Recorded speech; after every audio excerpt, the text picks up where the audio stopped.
The new era of men's heavyweight wrestling. We see so much dynamicism from these athletes, so much level change.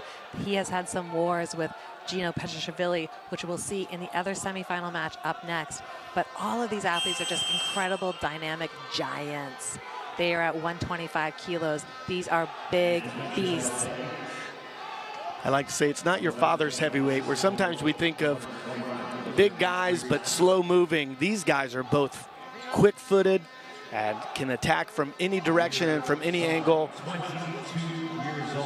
AKGUL might look, tall and lean and slow, but as soon as he makes a choice to go, it is as fast as a 57-kilo wrestler. Zare, he likes to have fun. He gets after it, changes directions, changes levels.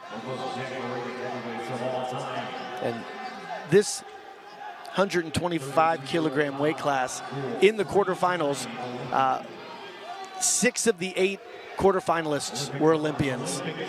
5 of them were world senior medalists. And then we had Mason Paris from the United States, who was a junior world gold medalist. So this is as deep a weight class as you'll ever see at a world championship. He is a 3-time world champion.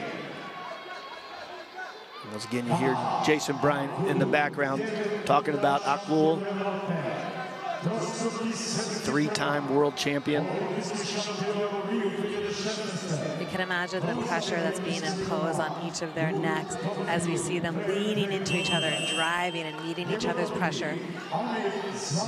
We're seeing that invitation for activity towards Taha AKGUL. The referee is stepping in to invite him to attack. We've been wrestling for 1 minute and 30 seconds, and we will see a passivity clock if no action occurs. I know it very rarely happened to you as a wrestler, where because you just like to go, go, go. But would you rather get put on the clock first or second? You know what? You always got to deal with the cards that are dealt.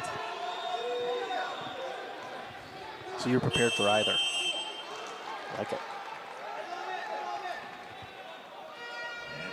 And so we are seeing Taha AKGUL get put on the shot clock. He has 30 seconds to score, and if he fails to do so, we will see Zare awarded with 1 point.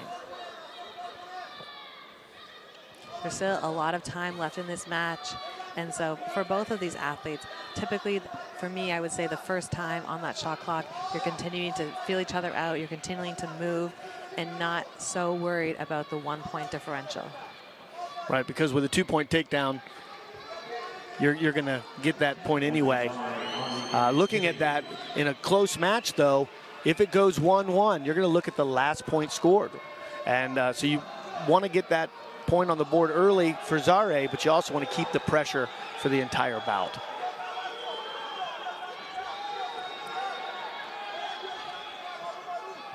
I'll go with a little 2-on-1 in front of Zare.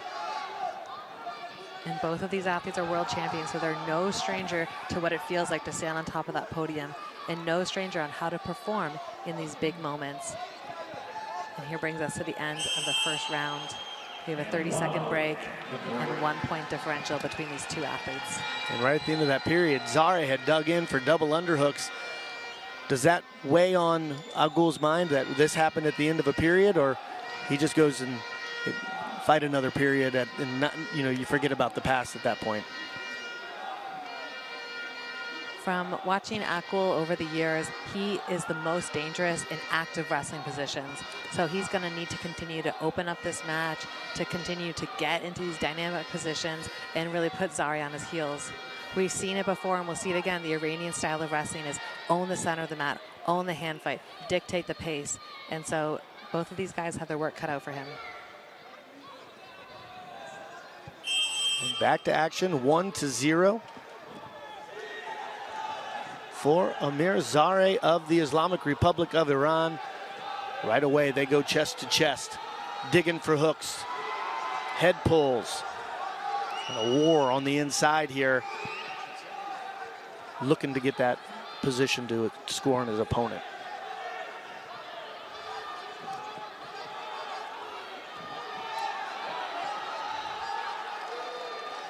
That was a violent head snap by Zare as he pulls on the neck of AKGUL. you see these athletes, and maybe not a lot is happening to the uneducated viewer, but all the wrestling fans out there, you know how much work is being done to push and to pull and to move the opponents, to create those little micro openings that each of them is required. And we can see the sweat on their bodies, and we can see the intensity of the coach's face as this action continues.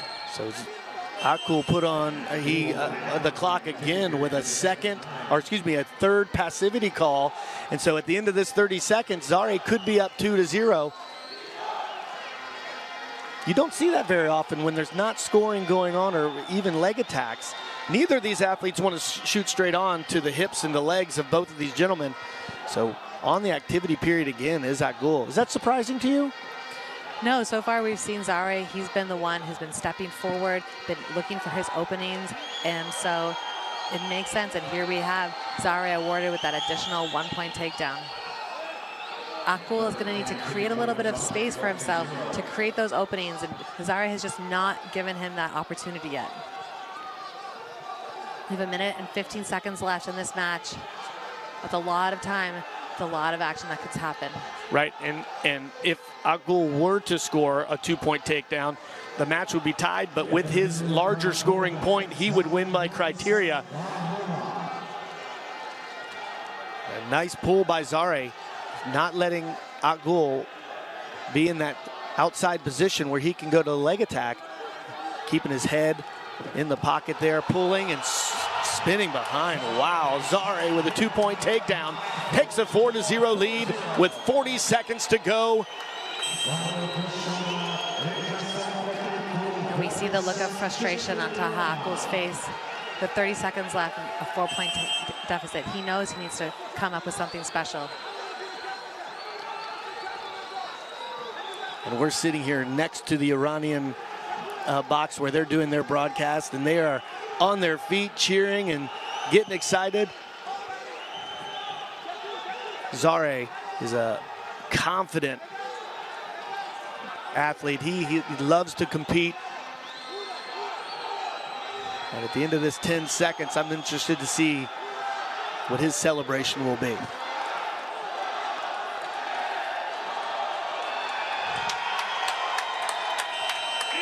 (4-0) for Amir Hossein Zare.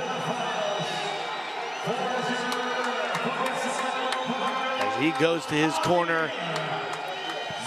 As important as making the World Finals, he also has qualified the weight for the Olympic Games in Paris. And he points to the flag of the Islamic Republic of Iran with the pride. Amir Hossein Zare, a finalist at 125 kilograms.